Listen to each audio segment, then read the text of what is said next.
జరుగుతున్న గౌడ సంఘం వనభోజనాలకి మమ్మల్ని ఎంతో ఆప్యాయంగా ఆహ్వానించినందుకు ఇక్కడ హాజరైన పెద్దలకి ప్రముఖులకి అలాగే మన గౌడ సోదరీమణులందరికీ కూడా శిరస్సు నుంచి వినయపూర్వకంగా నమస్కరిస్తున్నాను.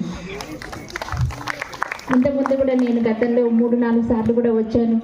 అప్పుడు ఏదైతే ఆదరాభిమానాలు చూపించారో అలాగే ఇప్పుడు కూడా మన అందరూ గౌడ ప్రముఖులందరూ ముఖ్యంగా కందిమల్ల కృష్ణారావు గారు కానీ వంగా దాము గారు కానీ ఇట్లా అందరూ ఎంతో సపోర్ట్ చేసి దాదాపు 80% నన్ను వాళ్ళ ఇంటి ఆడపడుచులా భావించి 80% గౌడ ఓట్లన్నీ నాకేసి నా గెలుపులో ఒక మహిళనైనా సరే మన ఖమ్మం జిల్లా మొత్తం చూస్తే ఒకే ఒక మహిళ నేనే ఎమ్మెల్యే అయ్యాను. మీరందరూ ఆశీర్వదించారు. ఇక్కడ సత్పల్లి వాళ్ళు కూడా చాలామంది ఉన్నారు. మీ అందరికి కూడా శిరస్సు వంచి నమస్కరిస్తున్నాను. అలాగే కాంగ్రెస్ కూడా ఎంతో ప్రోత్సహిస్తున్నారు మన గౌడ సంఘాన్ని.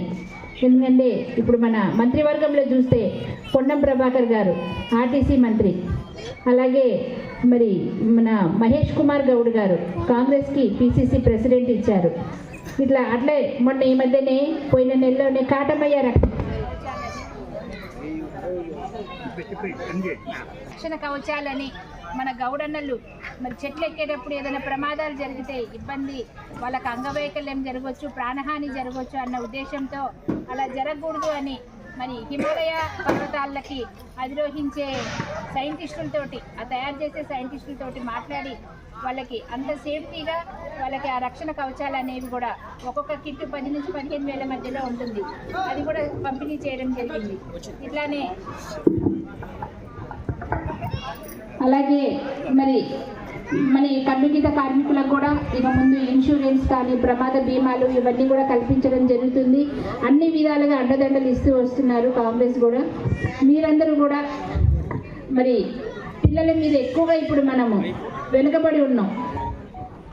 మన పిల్లల్ని బాగా చదివించాలి.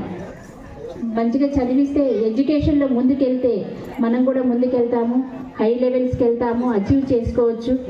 ఇప్పటికి కూడా మనం సర్దార్ సర్వాయి పాపన్న గౌడ్ గారి గురించే చెప్తున్నాం. ఎందుకంటే ఆయన అందుకొని శిఖరాలు లేవు. దాదాపు 350 ఏళ్ల కిందటే ఆయన, అప్పట్లో ఏముండేది, దొరల పాలన ఉండేది, నైజాం ప్రభువులు ఉండేవాళ్ళు. మరి అప్పుడు ఒక బీసీలు ఒక రాజ్యాధికారం అనేది రాజులు అవుతామనే ఊహ కూడా లేదు. ఆ టైంలో ఆయన వాళ్ళందరినీ ఎదిరించి పోరాడి మరి 11 కోటలు నిర్మించి రాజు అయ్యారు. దాదాపు 30 సంవత్సరాలు ఆయన రాజ్యాధికారం చేశారు. ఇప్పటికీ ఆయనని స్మరించుకుంటున్నామంటే అదే కారణం. అలాగా మరి గౌడాసు ఎందుకు ఉండకూడదు అధికారంలో, ఎందుకు రాజకీయాల్లోకి రాకూడదు, ఎందుకు హై పొజిషన్లో ఉండకూడదు? ఖచ్చితంగా ఉండాలంటే మన పిల్లలకు మంచిగా ఎడ్యుకేషన్ ఇప్పించాలి. మంచి చదువుల్లో వాళ్ళు ప్రతిభ కనపరిస్తే కనుక మరి తర్వాత వాళ్ళు అనుకున్న లక్ష్యాలు చేరుతారు. కనుక మీరందరూ కూడా వాళ్ళ చదువుల మీద కాన్సన్ట్రేషన్ పెట్టండి.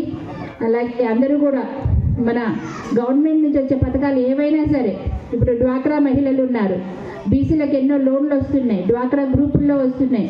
అలాంటివన్నీ మరి మనం ఉపయోగించుకొని మహిళలైనందుకు ముఖ్యంగా వాటితోటి మనం